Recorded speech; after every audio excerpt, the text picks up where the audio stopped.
Kemudian mungkin ada perizinan apa mungkin untuk yang mengeluarkan adalah Deperindak. Ya, jadi Dinas Kesehatan melalui petugas-petugas puskesmas melakukan inspeksi kesehatan lingkungan, baik tempatnya, baik bahan bakunya. Apakah bahan baku untuk depot air minum itu sudah memenuhi syarat? Nah, dan bahan baku itu bagaimana cara pengangkutannya pun itu menjadi penilaian kita. Itu ada di item-item inspeksi kesehatan lingkungan. Gitu. Jadi misalnya kalau air bahan baku untuk depot air minum itu harus diangkut menggunakan tangki yang stainless. Nah, jadi tidak bisa diangkut seperti tangki-tangki yang mengangkut air bersih biasa, yang untuk mandi, untuk cuci piring. Nah, itu kan banyak tangki-tangki yang kuning. Nah, itu tidak diperbolehkan. Gitu. Kemudian ya, setelah bahan bakunya, bagaimana nanti orangnya yang melakukan pelayanan, apakah dia sehat? Ah, itu. Dan sekarang ditambah dengan adanya pandemi COVID, artinya harus dengan protokol kesehatan. Bagaimana dia pada saat dia mau melakukan pengisian, apakah dia melakukan cuci tangan dulu dengan sabun, kemudian pada saat dia melakukan pengisian menggunakan masker, menemui pelanggan menggunakan masker. Nah, itu juga menjadi poin-poin penting pada pelaksanaan di depot air minum. Kemudian nanti untuk pengajuan sertifikat itu juga tidak serta-merta nanti hasil IKL-nya bagus, kemudian dikeluarkan sertifikat. Apakah penjamahnya sudah pernah dilatih? Itu ada loh di Kota Palembang ini sebetulnya di tahun berapa? Saya pernah diundang untuk menjadi salah satu pematerinya. Itu 50 depot air minum. Sudah dilatih. Kenapa? Harus setiap depot air minum itu penjamahnya dilatih untuk mengikuti kursus penjamah makanan. Karena dipersyaratkan depot air minum untuk memiliki atau bisa diterbitkan sertifikat layak higiennya, depot air minum tersebut mempunyai sertifikat pelatihan penjamah. Nah, itu. Tempat berlatihnya kemana tuh, Bu? Ada di Dinas Kesehatan Kabupaten Kota. Jadi kalau kita di Palembang, artinya Dinas Kesehatan Kota Palembang. Jadi mengajukan diri, Bu ya, minta dilatih itu, Bu ya? Tidak, nanti Dinas Kesehatan Kota Palembang, kalau mereka ada anggarannya untuk melakukan itu, nanti teman-teman pengusaha atau pengelola atau penjamah makanan pada depot-depot itu nanti akan diikut sertakan dalam pelatihan atau kursus tersebut. Ya. Kemudian nanti teman dari puskesmas datang untuk IKL, setelah hasil IKL-nya memenuhi syarat, nanti diambil sampelnya. Apakah sampel airnya memenuhi syarat, peralatannya memenuhi syarat. Kalau yang sebetulnya kalau yang mengetahui standar peralatannya itu kan Deperindak ya. Ya, untuk peralatan Perindak yang lebih tahu. Ya, jadi nanti bagaimana hasil sampel yang diambil kemudian diperiksakan di Balai Laboratorium Kesehatan ataupun di BTKL, kalau dia memenuhi syarat artinya sudah 3. 1, tempatnya memenuhi syarat. Orangnya memiliki sertifikat layak higien. Kemudian yang 1, hasil pemeriksaan sampelnya bagus. Ya, bagus ya. Sampel itu bisa air bakunya dan air hasil proses. Proses ya. Ya, kan air itu diambil di baku ialah di awal, kemudian di akhir ialah di hasilnya setelah melalui ozonisasi. Ya, kemudian kalau memang hasilnya sudah bagus semua, itu 3, itu bisa diterbitkan sertifikat layak higien melalui pengajuan. Ya, pengajuannya banyak, itu syarat-syaratnya. Ada fotokopi KTP, ada gambar denah lokasi calon depot airnya, gitu kan. Kemudian banyak itu, banyak. Ya, itu insya Allah nanti kalau memang semua sudah memenuhi syarat, nanti bisa segera diproses oleh Dinas Kesehatan untuk menerbitkan sertifikat layak higien. Karena sertifikat layak higien itu yang mengeluarkan adalah Dinas Kesehatan. Tetapi kalau untuk perizinan mungkin usahanya itu di DPM PTSP ya. Ya. Oke, mungkin itu saja. Ya Bu, sementara Bu, nanti saya sambung lagi. Pertanyaannya masih banyak nih Bu. Ya, saya kembali dulu ke Pak Apriansa. Pak Apriansa, tadi kan sudah penjelasan Ibu tadi secara garis besar sudah terlihat bahwa ada tahapan-tahapan untuk bisa membuka usaha air isi ulang yang siap dikonsumsi. Nah, ATS sendiri saya mau tahu nih Pak Apriansa, kan tadi Pak Apriansa sudah bilang tuh ada sifat fisik air bersih itu kan menyangkut fisiknya. Kemudian yang kedua tentu menyangkut kimianya kan.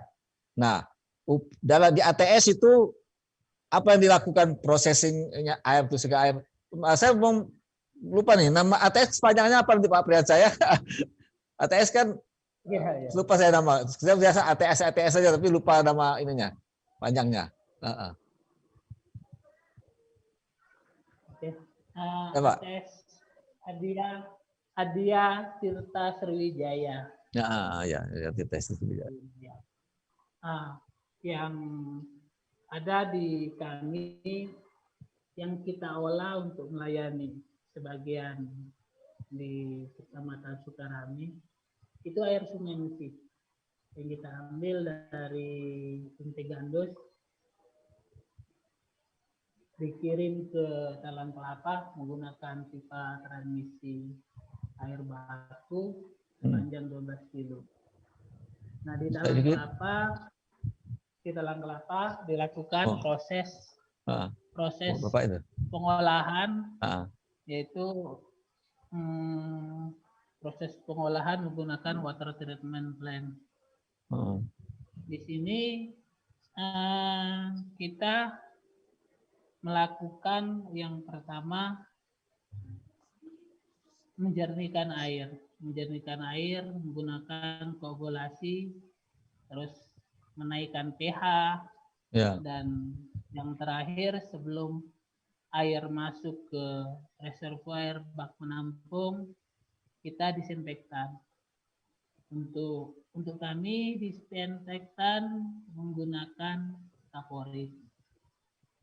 Setelah air keluar di WTP, pengolahan air kami, air tersebut standarnya sudah layak minum. Tetapi di reservoir, di pompa, di pipa, itu yang belum memenuhi syarat air layak minum. Ibu Tri tadi bilang harus menggunakan media yang stainless ya. Sedangkan kami ada sebagian pompanya masih ada galvanisnya, terus di palep-palep ada galvanis. Maka standar kami air bersih, belum air minum. Ya, air bersih, Pak ya. Ya. Tapi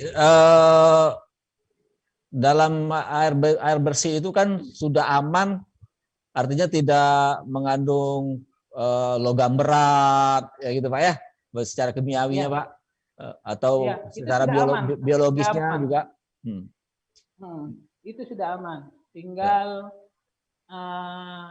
kalau mau buat air minum ya harus dimasak saja. Ya masak tetap, dimasak itu Pak ya. ATS melayani berapa banyak Pak konsumen Pak?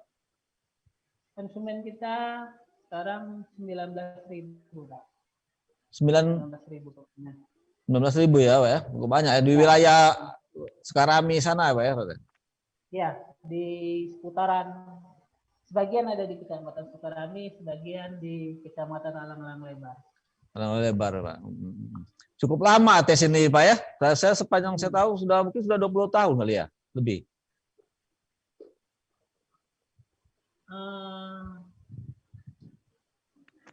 Bulan Oktober bulan depan genap 20 tahun, Pak. 20 tahun ya? Nah, benar kan saya kan? Iya, 20 iya, 20 tahun. Oktober ya, Pak ya? Oh, hampir sama dengan Sriwijaya Pos ulang tahunnya. Oktober. Oke, Pak. Nah, saya mau kembali sama Bu Tri. Iya, boleh. Bu, tadi kan sudah tahapannya udah. Mulai dari tempat, SDM-nya, lalu bahan bakunya ya Bu ya tadi Bu ya. Nah, iya.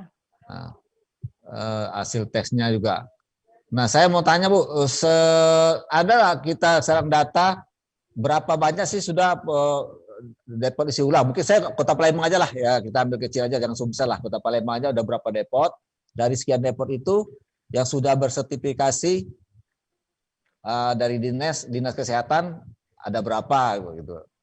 Nah, iya. lalu juga Bu, itu tadi kan sudah secara garis besar bilang hasil tes bahan baku dan processingnya layak.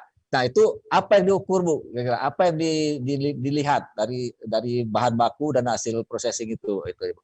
Nah. Iya, terima kasih Pak Mas Azwir. Mengenai data tadi ya.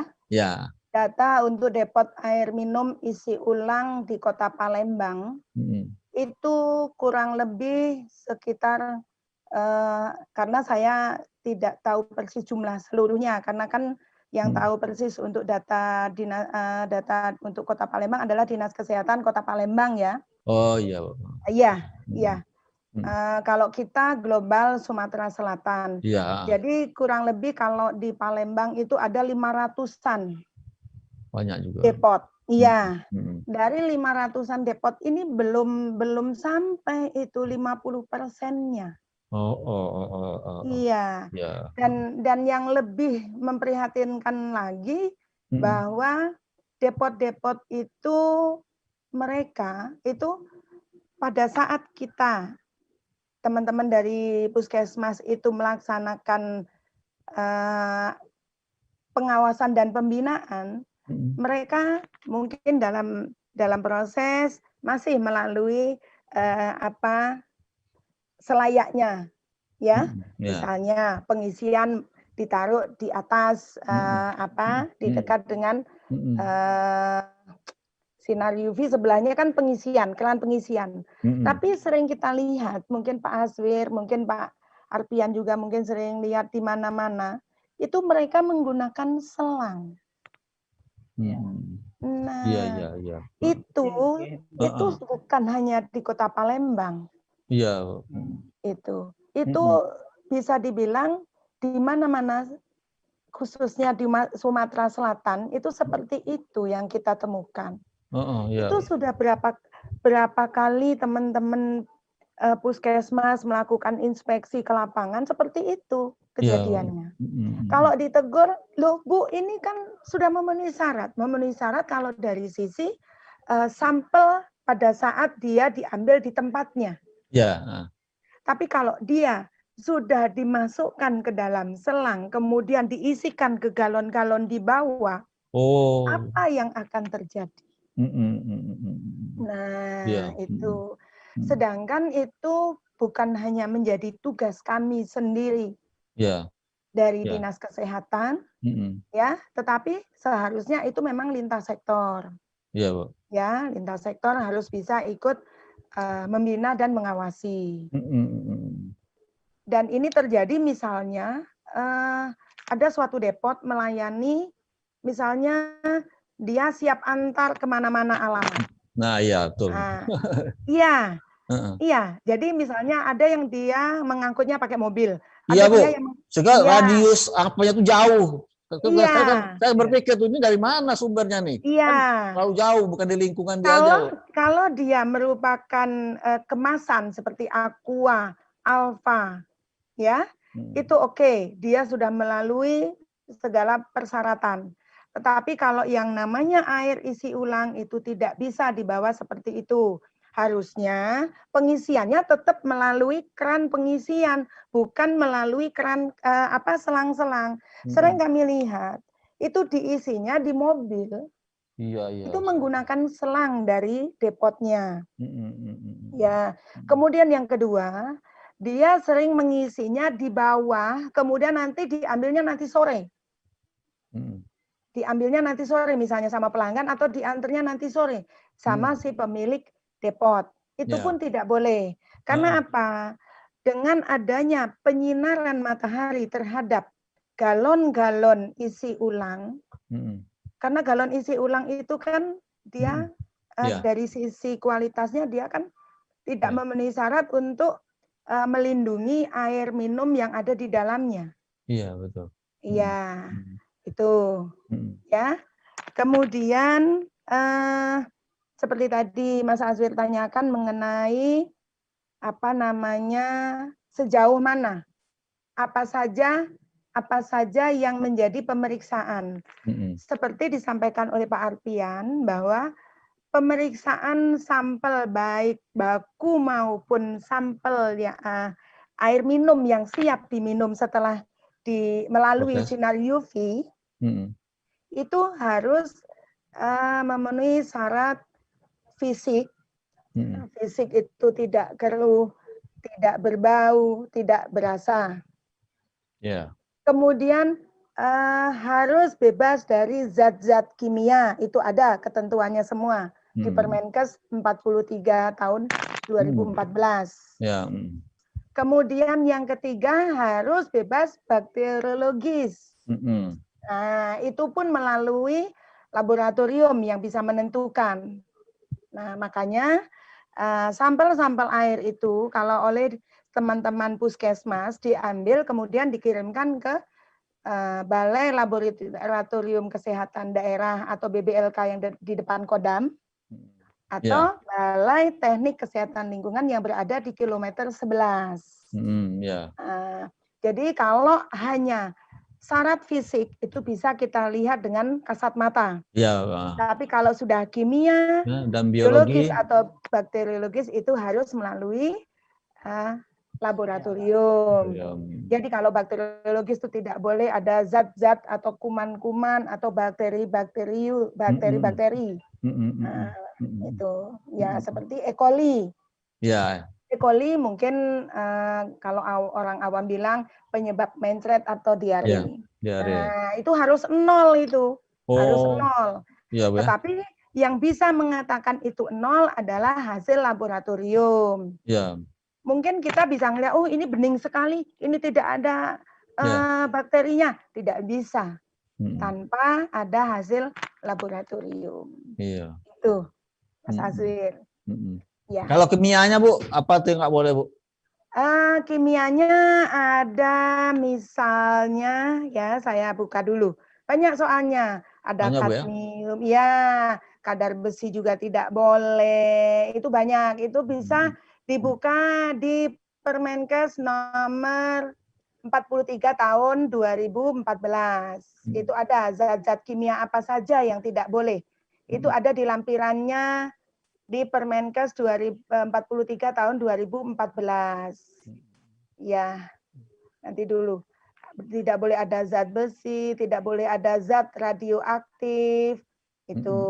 Kemudian tidak boleh ada kadmium. Kemudian kaporit pun kalau dia sudah terlalu tinggi, sisa klornya itu juga tidak diperbolehkan karena kaporit itu bersifat korosif terhadap organ-organ tubuh manusia. Bu, mungkin setiap orang yang sudah bersertifikat tentu dia pegang sertifikatnya.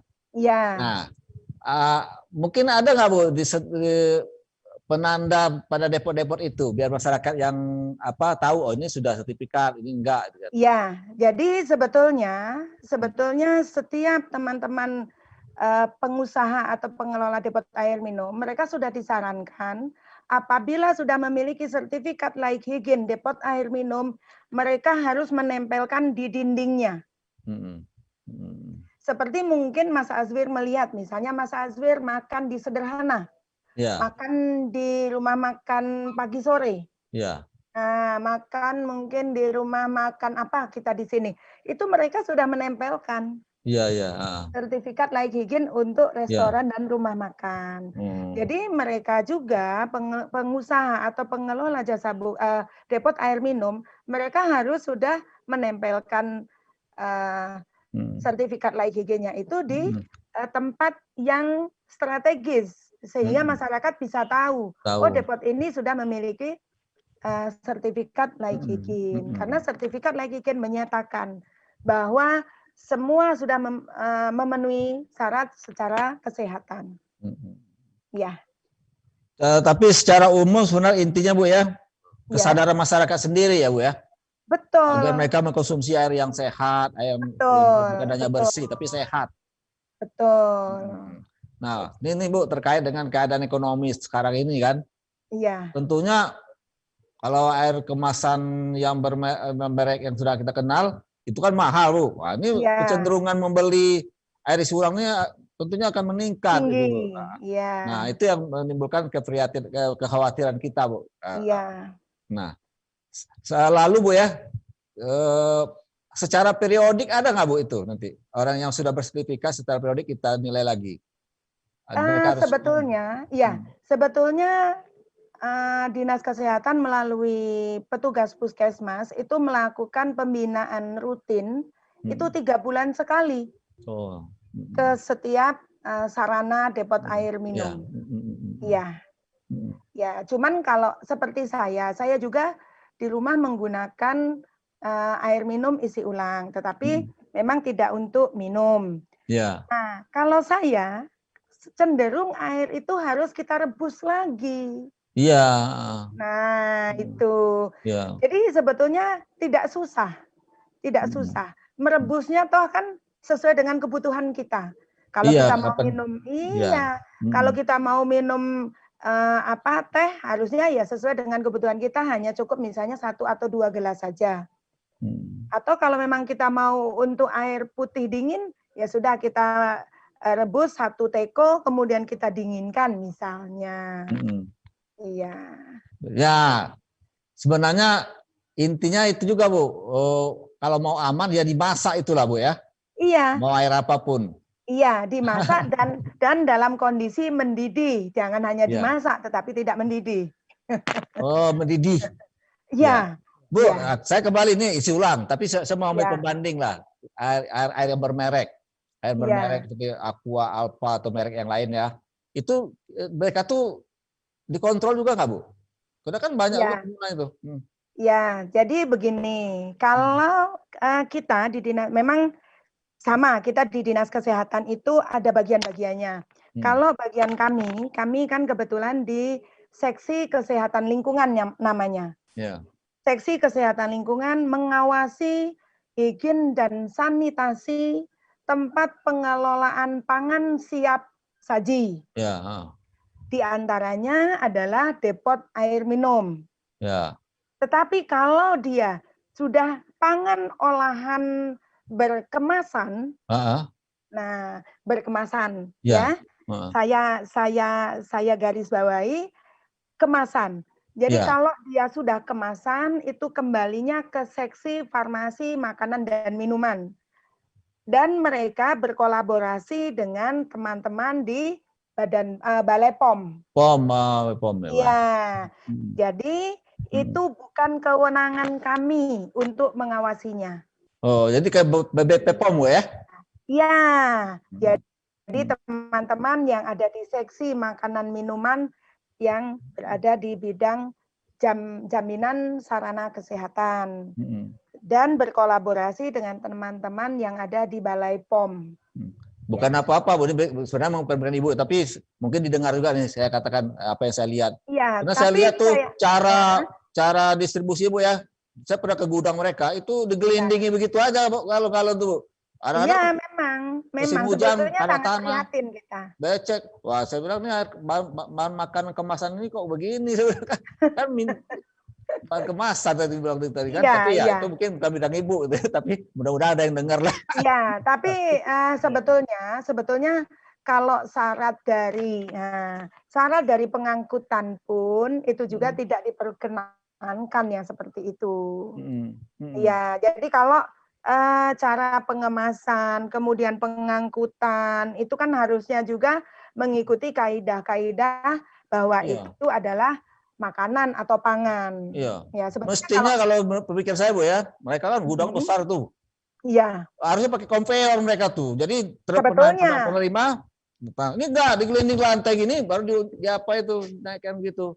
Karena lantainya musim hujan tuh tanah, becek apa, waduh. Itu botolnya mesti kan harus pakai konveyor kan botolnya betul-betul bersih sampai ke tangan pengecer lah di warung-warung itu. Ini kayak sering kita temukan, Bu, botol aqua atau kendala masalah-masalah di negara kita itu masih masyarakat pengusaha maupun kita sebagai konsumen masih belum sadar apa sih itu yang namanya sehat untuk diri sendiri maupun untuk masyarakatnya. Memang masih sangat memprihatinkan kalau kita mau membahas itu. Ya, masyarakat abai terhadap hal-hal yang bisa mengganggu kesehatan mereka. Tapi begitu mereka sakit, mereka baru tahu nanti. Betul. Iya. Bu, risiko-risiko air yang tidak sehat itu, Bu, bagi kesehatan. Mungkin bisa disampaikan juga, Bu, risikonya. Iya, ya kalau memang dia berasal dari bakteriologi, atau mikroba atau dia dari biologis, ya otomatis mungkin Mas Azwir tahu sendiri, sering orang sakit perut. Ya, artinya apa? Diare. Iya. Ya, kalau dia dari zat-zat kimia itu kan biasanya tidak timbul serta-merta. Timbulnya setelah sekian tahun yang akan datang. Misalnya kalau dia dengan sisa klor tinggi, sisa klor tinggi bisa menyebabkan korosif, mungkin di gigi, mungkin keropos tulang. Nah, itu. Kemudian kalau dia seperti di daerah pegunungan itu kurang garam. Bisa jadi itu air baku untuk air isi ulang itu dia kurang garam. Bisa. Kenapa?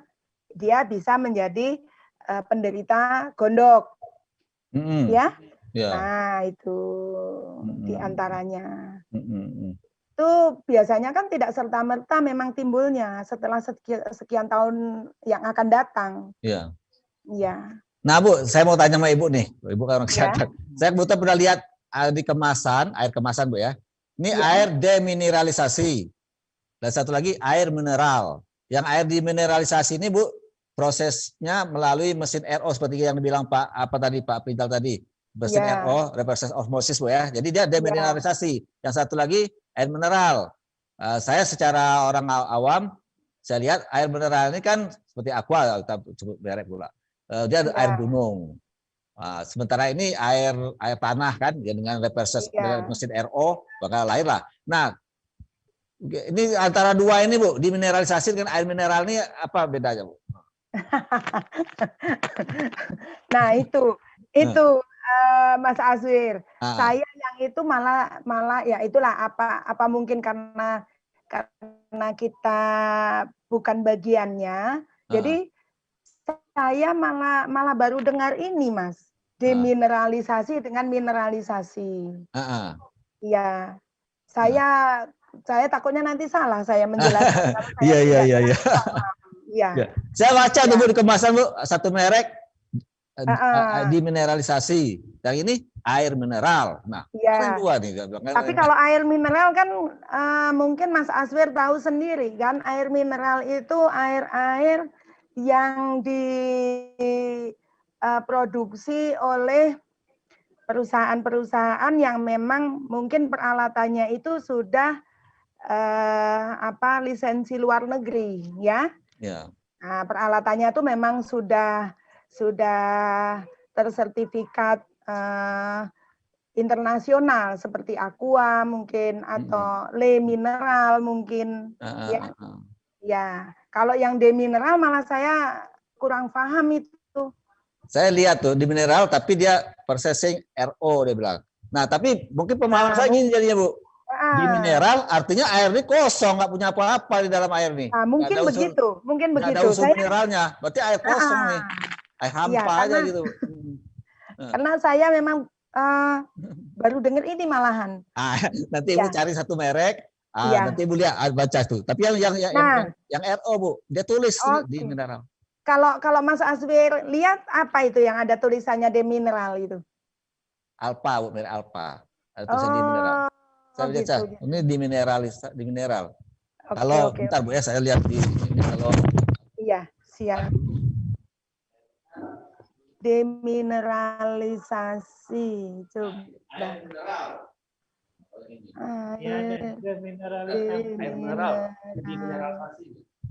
Demineralisasi. Demineralisasi.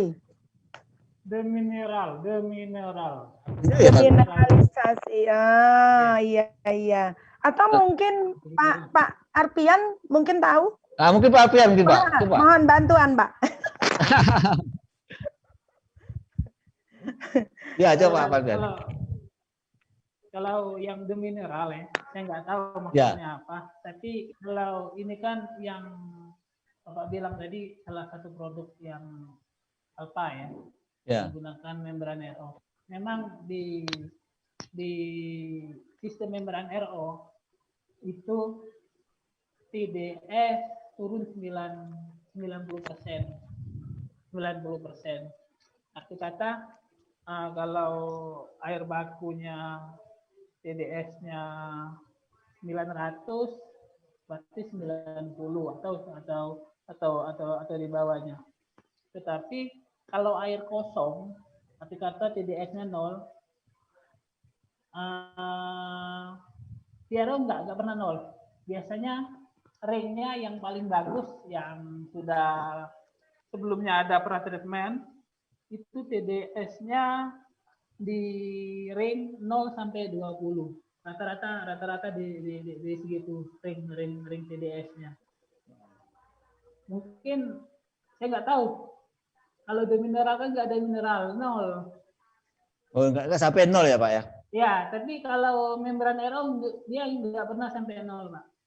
Biasanya 0 sampai 20 hasil akhir mereka 0 sampai 20. Itu ya, Pak, mesin RO itu kan dia di reject ya kan, yang tersaring itu ada rejectnya keluar tuh.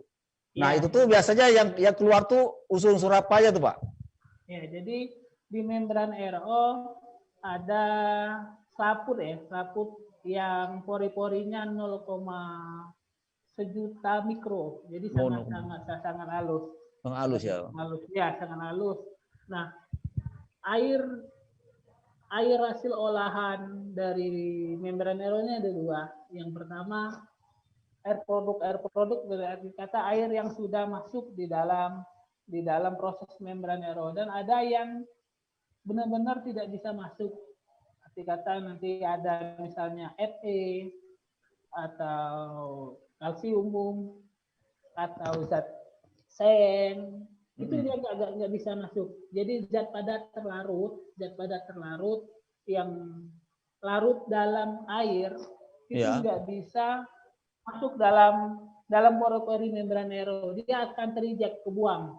Iya, reject Pak ya. Akan kebuang. Pak, yang bisa lolos dari ukuran meshnya Pak ya, 1 per sejuta Bu ya, Pak ya. Itu ya Pak ya, 1 per sejuta. Itu cuma unsur apa aja yang bisa lolos Pak? Semua bisa lolos Pak. Arti kata Dia 90%. 90% bisa disaring. 90% bisa disaring. Contoh, besinya kandungan yang ada di dalam besi berapa? Misal kandungannya 2 dikali 90%, itulah hasil dia. Hasil produk membrannya itu. Contoh yang kedua, misalnya di dalam air itu sebelum kita olah ada mangan atau seng, dia turunnya 90% sama. Itu yang kimia Pak. Kalau yang mikrobiologinya Pak, itu bakteri E. coli-nya tersaring kan Pak? E. colinol tersaring semua. Kalau tersaring semua Pak ya? Iya, kalau E. coli tersaring semua. Artinya memang aman air itu dikonsumsi Pak ya, kalau dengan proses RO ya Pak ya? Aman, tetapi ada kelemahannya Pak. Kelemahannya air RO itu 30-40% itu kebuang. Iya.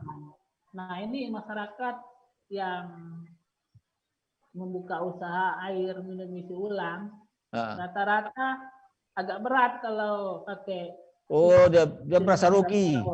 Ya. Iya, karena ada air yang dibuang tadi. Kalau satu tangki misalnya berapa? 6.000 liter. 6.000 liter mungkin jadinya nanti bisa 4.000 apa 3.500 jadinya. Oh, besar ininya ya Pak ya? Besar ininya ya? Iya. Tergantung dari air bakunya. Kalau air baku kita kan di itu Pak, di daerah apa namanya tuh? Apa nama Bodomoro Pak ya? Nah, itu Sukamoro. Itu Sukamoro itu Pak, itu kalau pakai RO berapa tuh rejectnya? Aduhnya, air itu buang. Di Sukamoro ada beberapa titik Pak.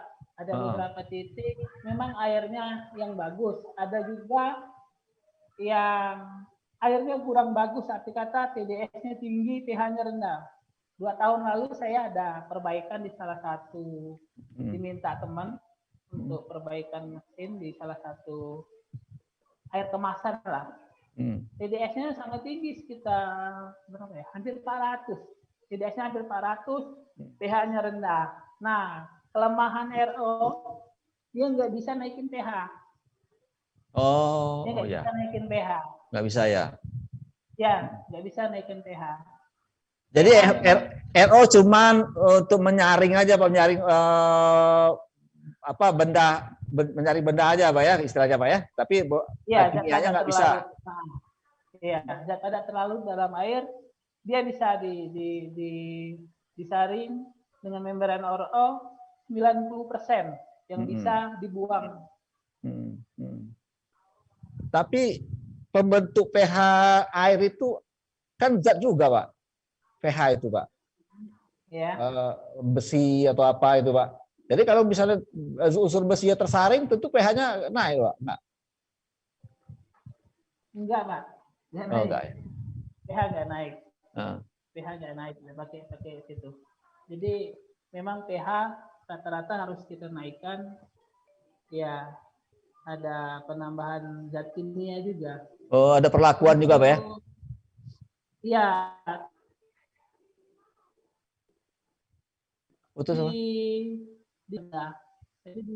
Di beberapa titik pH-nya masih bagus di atas 6. Oh, jadi tidak pukul rata juga Pak ya di sana Pak ya, airnya sama Pak ya? Ada titik-titiknya juga ya? Rata. Ya, ada titik yang benar airnya bagus, ada memang airnya banyak tapi kualitasnya kurang bagus. Jadi tidak semua tempat.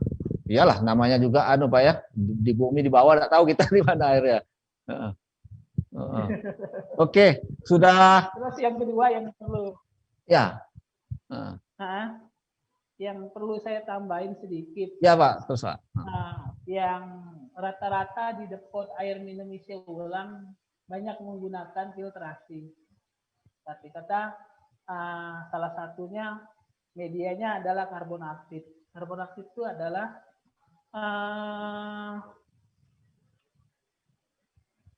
media yang diaktifkan menggunakan perlakuan khusus. Biasanya ini usianya bertahan antara 6 sampai 12 bulan.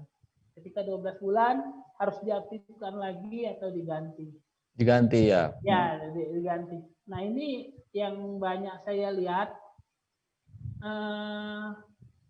setelah dipasang mesin air minum isi ulang, terus ini terus dipakai, medianya nggak diganti. Iya, betul. Nah, medianya nggak diganti, yang mereka ganti hanya filter Ketrik. Filter Ketrik itu aja yang diganti, tapi medianya nggak diganti. Ya. Yang tabung besar itu Pak ya, yang tabung besar ya, itu kan, benar, itu isinya kan karbon aktif dalam kan? Iya. Ada beberapa macam itu dalam itu. Itu yang jarang diganti itu. Iya. Nah ini.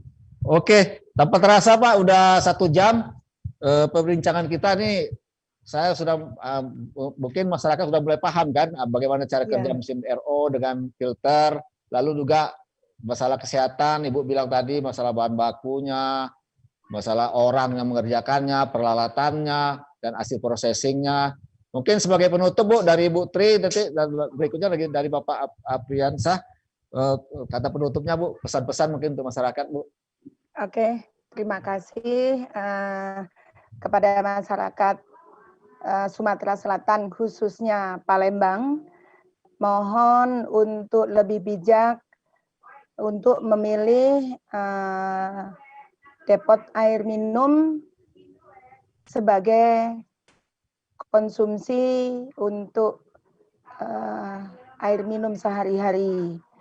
Jadi jangan asal kita memilih depot yang dekat rumah tetapi tidak memenuhi syarat dan banyak negatifnya, tapi kita lebih bijak untuk memilih di mana sih lokasi depot air minum yang memang sudah memenuhi syarat secara kesehatan.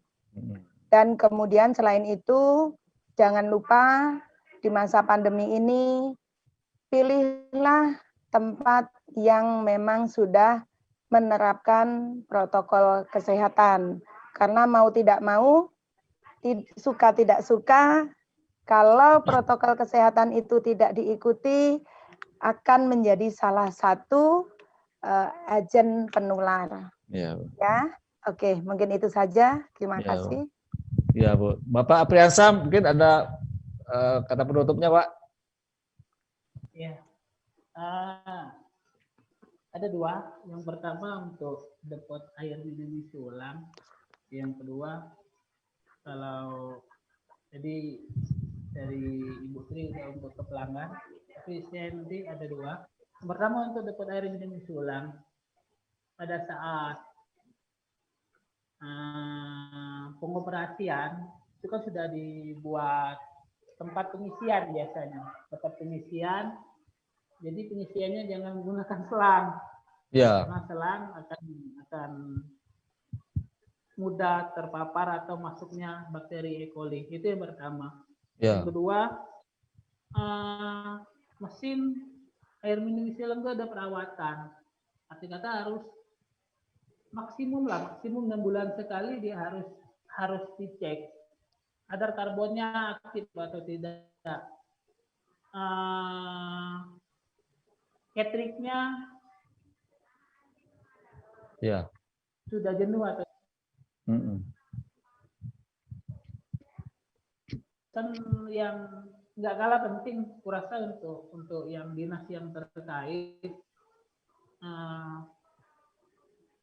air minum ini perlu benar-benar dilakukan pengawasan khusus terutama saya banyak lihat di daerah-daerah. Iya, Pak. Sampai filter Ketrik itu lumutan, Pak. Iya, betul, Pak. Iya, benar. Sampai filter itu lumutan. Iya. Masyarakat nggak ada pilihan mau beli air minum dalam kemasan mahal, mau masak. Kadang-kadang kan sekarang udah zamannya praktis. Ya mau nggak mau, ya harus diminum air itu. Jadi merasa itu Pak dari kami. Saya selalu berdoa itu Pak, kalau lihat mereka itu saya bilang mudah-mudahan dia masak. Dalam hati saya itu, mudah-mudahan akhirnya dia masak, bukan diminum langsung. Saya selalu bilang begitu. Kalau lihat keadaan begitu kan. Nah, terima kasih Bu Tri sama Bapak Apriansyah, sangat bermanfaat sekali apa yang disampaikan oleh Bapak dan Ibu. Mudah-mudahan ini akan menjadi perhatian seluruh stakeholder lah, karena masalah kesehatan masalah kita semua. Kita saling mengingatkan, kami juga media dengan kemampuan yang ada juga menyebarkan, berusaha menyebarkan agar kita benar-benar memperhatikan masalah konsumsi air minum ini. Karena seperti Ibu bilang tadi, yang masalah kimia, kalau yang masalah mikrobiologi mungkin langsung nampak penyakitnya. Tapi kalau yang kimia, kalau anak-anak yang minum mungkin nanti di usia produktif, usia 40 dia terkena penyakit regeneratif yang sangat merugikan bagi produktivitas dia sebagai SDM bangsa ini. Terima kasih Bu dan Bapak. Saya ucapkan Assalamualaikum.